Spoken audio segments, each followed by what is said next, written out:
Ayaw na umakyat si Buddy. Pahon. Oh. Kinalsuan ang kinalsuan. Oh. Wala, abanti na abanti. Ayaw umakyat. Oh, atras na atras. Ang gagawin mo na lang, exit ka na ng bikutan. No? Pakyat na pakyat dito eh. Yan oh. Sa amin magaan lang. Hindi ko mabigat yun. Ano, ang bigat sa dulo ng trailer. Hindi yung sa fifth wheel banda. Patrasin na lang ng impulsor yan. Doon na exit sa bikutan. Pahon to dito sa sukat eh. Ayun oh. Matras sa si Buddy oh. Yan, papasok kami sa... Matas talaga oh. Bulas po. Madulas pa.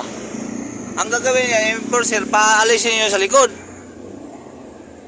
Dito na kami guys. Papasok na may sa SPSU guys.